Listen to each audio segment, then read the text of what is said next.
Good morning students, कैसे हैं आप लोग। मैं अजय सर आज आप लोगों का स्वागत करता हूं आपके अपने YouTube channel smart education A to Z में। आज हम लोग क्लास 10th के बायोलॉजी के प्रथम पाठ जीव प्रक्रम पोषण का तीसरा भाग देखेंगे। तो चलते हैं अपने पाठ की ओर। हमारा पहला पॉइंट है मनुष्य का पाचन तंत्र, जिसके अंतर्गत हम लोग पाचन तंत्र के बारे में जानेंगे। पाचन तंत्र क्या है? पाचन तंत्र एक प्रकार का तंत्र होता है जो आहार नाल और उनसे संबंधित पाचक ग्रंथियों और पाचन क्रियाओं से मिलकर बना होता है। अब हम लोग आहार नाल और उनसे संबंधित पाचक ग्रंथियों और पाचन क्रिया के बारे में जानेंगे। तो सबसे पहले हम लोग आहार नाल पे चलते हैं। मनुष्य तथा सभी उच्च श्रेणी के जंतुओं में भोजन के पाचन के लिए कुछ खास अंग होते हैं जो आहार नाल कहलाते हैं। आहार नाल एक कुंडलित रचना होती है जिसकी लंबाई 8 से 10 मीटर होती है और यह मुख गुहा से शुरू होकर मल द्वार तक फैली होती है। चलते हैं अगले भाग की ओर, जो कि है आहार नाल के भाग। तो आहार नाल के मुख्य भाग निम्नलिखित हैं, जिसमें सबसे पहला है मुख गुहा। मुख गुहा आहार नाल का पहला भाग होता है जो जबड़े द्वारा घिरा रहता है। मुख गुहा के में जीभ और दांत होते हैं और मुख गुहा को बंद करने के लिए 2 मांसल होंठ होते हैं। अब हम लोग मुख गुहा के अंदर पाए जाने वाली संरचनाएं, जीभ और दांत के बारे में जानेंगे। तो चलते हैं सबसे पहले जीभ पे। जीभ एक मांसल रचना है जो मुख गुहा के फर्श पर स्थित होती है। इसका अगला सिरा स्वतंत्र होता है और पिछला सिरा फर्श से जुड़ा हुआ होता है।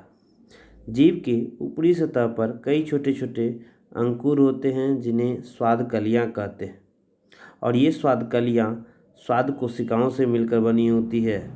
इन्हीं स्वाद कलियों के द्वारा मनुष्य को भोजन के 4 विभिन्न स्वादों मीठा, कड़वा, खट्टा और नमकीन का पता चलता है। अब हम लोग मुख गुहा में पाए जाने वाली दूसरी मुख्य रचना दांत के बारे में जानेंगे। दांत मुख गुहा के जबड़ों के मसूड़ों से जुड़ा हुआ होता है और दांत का वह भाग जो मसूड़े से जुड़ा हुआ होता है जड़ कहलाता है और जो भाग मसूड़े के ऊपर निकला हुआ होता है शिखर कहलाता है। जड़ और शिखर के बीच का जो भाग होता है उसे ग्रीवा या गर्दन कहा जाता है। अब हम लोग कुछ मुख्य बातों को जानेंगे। पहली, प्रत्येक दांत के भीतर मज्जा गुहा पाई जाती है।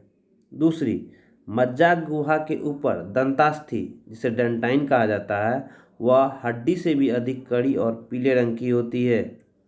तीसरी, दंतास्थि के ऊपर इनामेल की एक परत होती है जो हमारी दांतों को सुरक्षा प्रदान करती है। और चौथी, एक वयस्क मनुष्य के मुख में 32 दांत होते हैं जबकि एक बच्चे के मुख में 20 दांत ही होते हैं। पाँचवीं, दांत मुख्य रूप से 4 प्रकार के होते हैं। पहला, कतरनक, जिसकी संख्या 8 होती है, जिसमें से 4 ऊपर और 4 नीचे होते हैं। कतरनक दांत किसी भी भोजन को काटने या कुतरने के लिए उपयोग किए जाते हैं। दूसरा, रदनक, जिसे कि भेदक भी कहा जाता है। इनकी संख्या 4 होती है, जिसमें से 2 ऊपर और 2 नीचे होते हैं। रदनक भोजन को चीरने और फाड़ने के लिए प्रयोग किए जाते हैं। तीसरा, अग्रचर्वणक, इनकी संख्या 8 होती है, जिसमें से 4 ऊपर और 4 नीचे होते हैं। ये भोजन को पीसने के लिए प्रयोग किए जाते हैं। और अंतिम और चौथी, चवर्णक, जिसकी संख्या सबसे अधिक 12 होती है, जिसमें से 6 ऊपर और 6 नीचे होते हैं और ये भी भोजन को पीसने के लिए प्रयोग किए जाते हैं। अब हम लोग एक नए पॉइंट दंत अस्थिक्षय के बारे में जानेंगे। दंत अस्थिक्षय है क्या? तो अक्सर जब कभी हम मीठी चीज़ खा लेते हैं और खाने के बाद दांतों को अच्छी तरह से साफ नहीं करते हैं तो ये मीठी चीज़ें हमारी दांतों से चिपक जाते हैं और इनसे बैक्टीरिया रासायनिक क्रिया कर अम्ल बना लेते हैं। यह अम्ल दांत की सबसे बाहरी कड़ी परत को मुलायम बना देता है और धीरे धीरे उस स्थान पर एक छिद्र बन जाता है जो दंत अस्थिक्षय कहलाता है।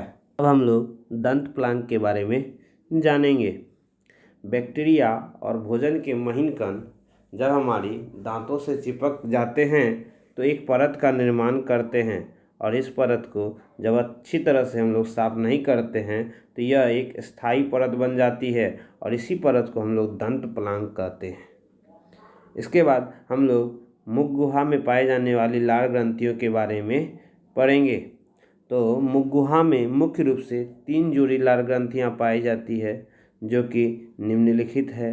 पहली पैरोटिड लाल ग्रंथि, दूसरी सबमैंडिबुलर लाल ग्रंथि और तीसरी सबलिंगुअल लाल ग्रंथि। अब हम लोग मुख गुहा के दूसरे भाग के बारे में पढ़ेंगे, जो है ग्रसनी। तो ग्रसनी है क्या? तो हमारे मुख गुहा का जो पिछला भाग होता है वह ग्रसनी कहलाता है, जिसमें 2 प्रकार के छिद्र पाए जाते हैं। पहला निगल द्वार जो ग्रासनली में खुलता है, और दूसरा कंठ द्वार जो श्वासनली में खुलता है। कंठ द्वार के आगे एक पट्टी जैसी रचना होती है जो एपिग्लोटिस कहलाती है। अब हम लोग ग्रासनली के बारे में जानेंगे। मुख गुहा से लार से सना हुआ भोजन निगल द्वार के द्वारा जब ग्रासनली में पहुंचता है तो ग्रासनली की दीवार में तरंग की तरह संकुचन और शिथिलन शुरू हो जाता है, जिसे क्रमाकुंचन कहते हैं। अब हम लोग मुख गुहा के तीसरे भाग अमाशय के बारे में जानेंगे। तो ग्रासनली से भोजन अमाशय में पहुंचता है। अमाशय क्या है? तो अमाशय एक चौड़ी थैली जैसी रचना होती है जो हमारी उदर गुहा के बाईं ओर से शुरू होकर अनुप्रस्थ दिशा में फैली हुई होती है। अमाशय का अगला भाग कार्डियक और पिछला भाग पाइलोरिक कहलाता है। कार्डियक और पाइलोरिक के बीच का भाग जो है वह फुंडिक भाग कहलाता है। अब हम लोग जठर ग्रंथि के बारे में जानेंगे। तो अमाशय की भीतरी दीवार पर स्तंभाकार एपिथेलियम कोशिकाओं का जो स्तर होता है वह अंदर की ओर धंसा हुआ होता है, और इन धंसे भागों की कोशिकाएं जठर ग्रंथि या इसे अमाशय ग्रंथि भी कहते हैं का निर्माण करती है। अब हम लोग जठर ग्रंथि की कोशिकाओं के प्रकार के बारे में जानेंगे। तो जठर ग्रंथि की कोशिका 3 प्रकार की होती है। पहली श्लेष्मा या म्यूकस कोशिका, दूसरी भित्तीय या अम्लजन कोशिका, और तीसरी मुख्य या जाइमोजिन कोशिका। अब हम लोग जठर ग्रंथि से जुड़ी हुई कुछ मुख्य बातों को जानेंगे। पहली, जठर ग्रंथियों के तीनों कोशिकाओं के स्राव का जो सम्मिलित रूप होता है वह जठर रस कहलाता है। दूसरी, जठर रस में हाइड्रोक्लोरिक अम्ल, म्यूकस या श्लेष्मा तथा निष्क्रिय पेप्सिनोजन होता है। तीसरी, हाइड्रोक्लोरिक अम्ल का स्राव अम्लजन कोशिकाओं से होता है।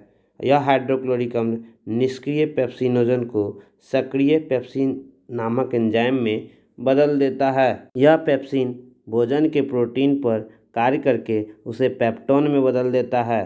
चौथी, म्यूकस का स्राव म्यूकस कोशिकाओं से होता है, और म्यूकस अमाशय की दीवार तथा जठर ग्रंथियों को हाइड्रोक्लोरिक अम्ल तथा एंजाइम पेप्सिन से सुरक्षित रखता है। 5वां, मनुष्य के अमाशय में प्रतिदिन लगभग 3 लीटर जठर रस का स्राव होता है। 6ठा, वैसे व्यक्ति जो लंबे समय तक भूखे रहते हैं उन्हें पेप्टिक अल्सर होने की संभावना ज़्यादा होती है। पेप्टिक अल्सर अमाशय की दीवार में होने वाला एक घाव है जो अत्यधिक अम्ल स्राव के कारण होता है। 7वां, अमाशय में प्रोटीन के अलावा वसा का भी आंशिक पाचन एंजाइम गैस्ट्रिक लैपेज के द्वारा होता है, जो वसा को वसा अम्ल और ग्लिसरॉल में बदल देता है। 8वां, अमाशय में अब भोजन का स्वरूप गाढ़े लई की तरह हो जाता है, जिसे काइम कहते हैं। यह अमाशय के पाइलोरिक छिद्र के द्वारा छोटी आंत में पहुंचता है।